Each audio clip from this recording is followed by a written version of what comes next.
अरे डूब मरना चाहिए ऐसे प्रधानमंत्री को जो इस देश को पहचान दिलाने वाले किसान, मजदूर, शोषित, पिछड़ा, आदिवासी, अल्पसंख्यक समाज को कह रहे हैं कि जाओ अपने परिवार का गुजारा 5 किलो राशन में कर लो। वो प्रधानमंत्री ऐसा कह रहा है जो अपनी नाक पोंछने के लिए भी 1000 रुपए का रुमाल इस्तेमाल कर लेता है। वो प्रधानमंत्री ऐसा कह रहा है जो एक दिन में एक भाषण देने के लिए 15 लाख का सूट पहन के आता है। वो कह रहा है कि जाओ किसानों, तुम्हारे सम्मान के लिए तुम्हारी सम्मान निधि वो लाल लाल करारा 2000 का नोट तुम्हें दे दिया है।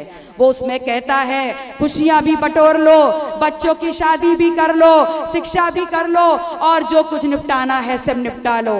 तो मैं आपसे कहने आई हूं कि इस बार अगर ये 5 किलो राशन दे तो रख लेना, 10 किलो दे तो रख लेना, 20 किलो दे तो रख लेना, 2000 दे, 20,000 दे, जो दे वो रख लेना। ये इनके बाप के घर का अनाज नहीं है, ये आपके और हमारे खेतों का अनाज है। और जो नोट आपके बीच में करारे करारे फेंके उनको भी बटोर लेना। ये नोटबंदी के बाद हमारी जेबों से निकाल के ही तो हमको कंगाल कर दिया है। आप लोगों को सिर्फ इतना कहना चाहती हूं कि 2014 में बड़ी चालाकी से निकाले थे आपके जेब का एक एक वोट और बनाई थी प्रचंड बहुमत की सरकार। 2019 में नोटबंदी करने के बाद निकाल लिए आप लोग के जेब के एक एक नोट, और 2024 में अगर इन झुट्टों के चक्कर में पड़े तो इस बार जाएगी शरीर की लंगोट और नंगे हो जाएंगे आप समाज और परिवार के सामने। आप बता नहीं पाएंगे कि आपने अपनी संवैधानिक ताकत का क्या इस्तेमाल किया। और उधर देखिए, अभी कुछ दिन पहले मैंने एक भाषण सुना, वो कह रहे थे कि अगर हमारी सरकार नहीं बनी तो राम मंदिर में ताला लग जाएगा। अरे माननीय मोदी जी, आप भविष्यवक्ता मत बनिए और ये मत बताइए इस देश में आगे क्या होगा। आप पहले ये बताइए कि आपके शासनकाल में इस देश में क्या क्या हो गया। आपके इसी देश में आपके शासनकाल में कैसे आपने लोगों की जेब पे ताला लगा करके नोटबंदी कर दी, इस बात का जवाब दे दीजिए। कैसे आपने इस देश में कोरोना के बाद इस देश में लॉकडाउन लगा करके लोगों की सांसों पर, लोगों की भूख पर, लोगों की कमाई पर आपने ताला लगा दिया। पहले इस बात का जवाब दीजिए। आने वाले वक्त खुद ही बता देगा राम मंदिर पे ताला लगेगा या नहीं लगेगा। मैं आप लोगों से कहने आई हूं कि ये दूसरे जो चोर आपके बीच में खड़े इंडिया अलायंस वाले, ये कहते हैं हम पिछड़ा, दलित, अल्पसंख्यक की रहनुमाई करते हैं। अगर पिछड़ों की रहनुमाई करते हैं तो 69,000 शिक्षक भर्ती का घोटाला हुआ, और जब उस घोटाले में पिछड़ों के लड़के लखनऊ की धरती पर लाठी खा रहे थे तब ये पिछड़ों की रहनुमाई करने वाले कहां थे। ये पिछड़ों की रहनुमाई करते हैं और शायद इसीलिए अपने घरों में बैठे हुए थे। मैं इनसे सवाल पूछती हूं और आपके माध्यम से सवाल पूछती हूं कि क्या पिछड़ों में सिर्फ यादव आते हैं? अरे सारे पिछड़ों का हक लेकर के तो ये यादव कब के भाग गए, और आज जो यादव पिछड़ों की बात कर रहे हैं वो इतने अगड़े हो गए हैं कि ठाकुरों में अपनी रिश्तेदारियां कर रहे हैं। वरना बताइए कौन पिछड़ा कुर्मी है, कौन काछी है, कौन कहार है, कौन पाल गडरिया है, कौन मौर्य है जो ठाकुरों में अपनी रिश्तेदारियां कर रहा है। और इसीलिए मैं कहती हूं कि अब पिछड़ों के नाम पे राजनीति नहीं होगी, आज झूठे मुद्दों के नाम पर राजनीति नहीं होगी। अब अगर राजनीति होगी तो मुद्दों पर होगी और हमारे ईमान की राजनीति होगी, हमारी हिस्सेदारी की राजनीति होगी। मैं आप लोगों से कहने आई हूं, ये कहते हैं हम दलितों के रहनुमा हैं। अगर दलितों के रहनुमा हैं तो ये तब कहां थे जब इसी देश में एक दलित के सर से पेशाब कर दी गई और इनके मुंह से एक शब्द नहीं निकला था। ये मुसलमानों के रहनुमा हैं। अरे ये तो मोदी जी से भी बड़े वाले झुट्टा हैं। इनके मुंह से अल्पसंख्यक के अलावा कभी मुसलमान का माँ तो निकलता नहीं है। माँ बोलने में पैंट गीली हो जाती है और बोलते हैं मुसलमानों के रहनुमा हैं। आज जब इस देश में मुस्लिम रिजर्वेशन की बात हो रही है और तमाम भारतीय जनता पार्टी के लोग बोलते हैं कि अगर मुसलमानों को रिजर्वेशन दे दिया तो पिछड़ों का रिजर्वेशन की लूट हो जाएगी, तो जिनको जो अपने आप को तथाकथित ये मुसलमानों के रहनुमा समाजवादी पार्टी वाले लोग अपने मुंह से ये बोलने को तैयार नहीं हैं कि हमारे शासनकाल में ना पिछड़ों के साथ अन्याय होगा और ना मुसलमानों के साथ अन्याय होने देंगे।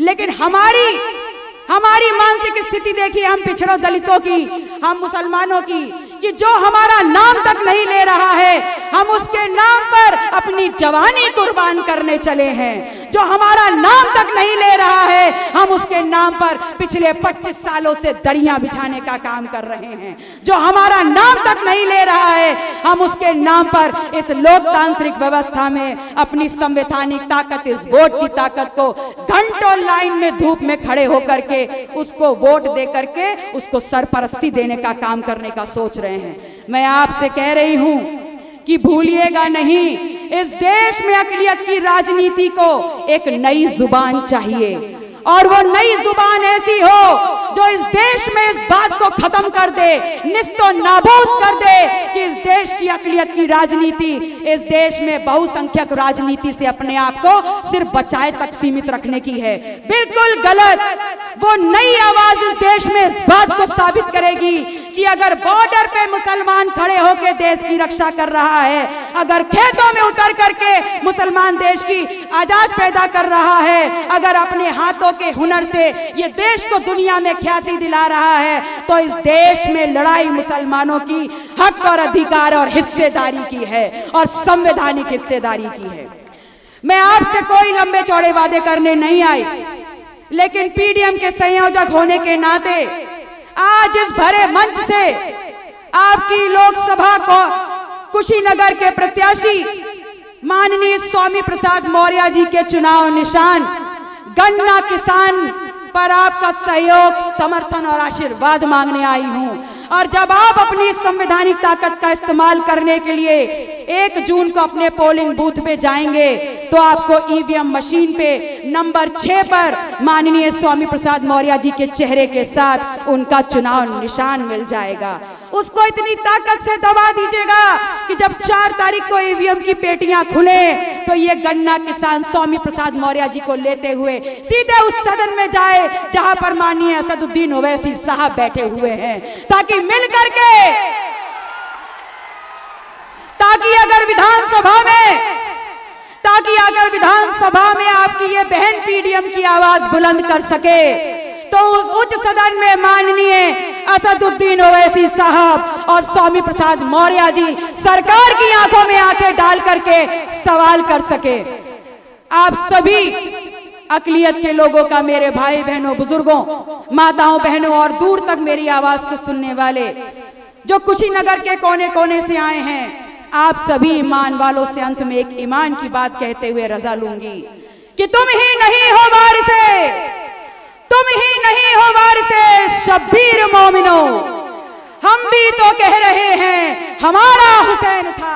आज इस देश की जो वर्तमान परिस्थितियां हैं, पूरा गेम परसेप्शन का है और ये परसेप्शन ये फैलाया जा रहा है कि इस देश की लोकतांत्रिक व्यवस्था में जब ये लोकतंत्र का त्योहार चल रहा है तो लड़ाई आमने सामने की है, बड़े कट्टर और टाके की है और ये लड़ाई सीधे सीधे एनडीए बीजेपी के सामने इंडिया अलायंस पीडीए की है।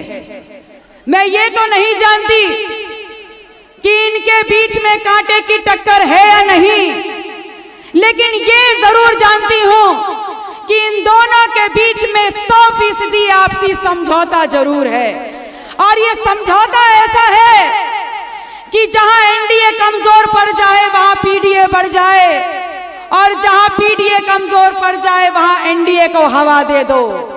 कहने का मतलब ये है कि सत्ता अगर इनके हाथ से निकले तो इनके हाथ में चली जाए और इनके हाथ से निकले तो इनके हाथ में चली जाए। किसी भी सूरत में इस देश की सत्ता इस आम आदमी, पिछड़ा, दलित, आदिवासी, मुसलमान के हाथ में ना आने पाए और यही सोच है पीडीएम की। मुझे बड़ी खुशी है कि आज माननीय स्वामी प्रसाद मौर्य जी के आह्वान पर मुझे ये मौका मिला कि मैं आप सम्मानित जन के बीच में पीडीएम से संबंधित बातें रखते हुए आपको पीडीएम से जोड़ने का काम कर पाऊं। ये पिछड़ा, दलित, अल्पसंख्यक, आदिवासी, मुसलमान समाज, ये वो समाज है इस देश का जब इस देश के खेत खलिहानों में उतर जाता है तो इतना अनाज पैदा कर देता है कि 135 करोड़ लोगों का पेट भर देता है। ये पिछड़ा, दलित, आदिवासी, मुसलमान समाज, ये वो समाज है जब अपने कंधे पे बोझा उठाता है तो इस देश का ढांचा बना देता है। ये पिछड़ा, दलित, आदिवासी, मुसलमान समाज वो समाज है जब दिन भर काम करके अपने खून को पसीने में बदलता है तब इस देश का खजाना भर के इसको दोबारा सोने की चिड़िया बनाने का काम कर देता है। लेकिन यही पीडीएम समाज इस 75 साल की आजादी वाले देश में जब अपनी हक, अपनी हिस्सेदारी, अपना सामान, शिक्षा, सदन, रोजगार, कमाई, पढ़ाई, लिखाई में मांगता है तब ये सरकारें कहती हैं कि अभी आप लाइन में हैं, थोड़ा इंतजार कर लो। तो मैं आपसे कहती हूं कि लाइन में तो हम पिछले 75 सालों से हैं और पिछले 75 सालों से अपने संविधान की ताकत को इस्तेमाल करके हर वो शख्स को हमने सरकार बनाने का काम किया है जिस पे हमने विश्वास किया था कि हमारी हिस्सेदारी वो हमको दे देगा। लेकिन अफसोस जो भी आया वो हमको वोट बैंक समझ करके हमारी संवैधानिक ताकत को लूट करके चला गया और हमको दोबारा लाइनों में खड़ा करने का काम कर दिया। मैं आपसे कहती हूं कि ये पीडीए वाले हों या ये एनडीए वाले हों, ये दोनों के दोनों अगर एक सांपनाथ है तो दूसरा नागनाथ है। ये दोनों के दोनों एक ही थाली के चट्टे बट्टे हैं। इन दोनों को पिछड़ा, दलित, आदिवासी, मुसलमान का 100% वोट चाहिए, लेकिन हिस्सेदारी के नाम पर ये हमको ठेंगा दिखाने का काम कर देते हैं। मैं आप लोगों से कहने आई हूं कि ये एनडीए वाले 2014 में बड़ा तड़प रहे थे बिन पाली मछली की तरह अपनी सरकार बनाने के लिए, और तब कहा था कि देश को बहुत आगे तक ले जाएंगे, विकसित कर देंगे, हर घर में दुगनी कमाई होगी और हर साल 2 करोड़ नौजवानों को रोजगार देंगे, 15-15 लाख बोनस में दे देंगे, अच्छी दवाई और अच्छी पढ़ाई दे देंगे। और देख लीजिए, घर घर मोदी, हर हर मोदी के नाम की खुजली हाथों पे ऐसी उभर गई कि जाके एक आदमी ने 5-5 वोट दे करके प्रचंड बहुमत की सरकार बना दी। तो आप लोगों से सवाल पूछती हूं, आपके घर में 15-15 लाख तो आ गए होंगे, आपके घरों में नौकरियां तो आ गई होंगी। अरे आपके घर में नौकरी आई हो ना आई हो, 15 लाख आए हो ना आए हो, झूठे जुमलों की एक फहरिस्त तो जरूर आई होगी। मैं आप लोगों से कहती हूं कि 2019 में नाक ऐसे ना पकड़ के घुमा के पकड़ी और वही पुरानी आदत इस देश के पिछड़ा, दलित, आदिवासी की खुजली फिर उभर आई और घर घर मोदी, हर हर मोदी करके दोबारा सरकार बना दी। और इस बार फेहरिस्त नहीं आई, इस बार जेब से एक एक नोट निकाल करके जेब को सीने का काम कर दिया नोटबंदी के बाद, और हम सबको भिखारियों की लाइन में खड़ा कर दिया। अब आ गया है 2024 और 2024 के आखिरी चुनाव के आखिरी चरण में हम आ गए हैं और फिर ये झूठे वादे लेकर के आ रहे हैं, लेकिन पिछले वादों पे कोई सवाल नहीं, कोई जवाब नहीं।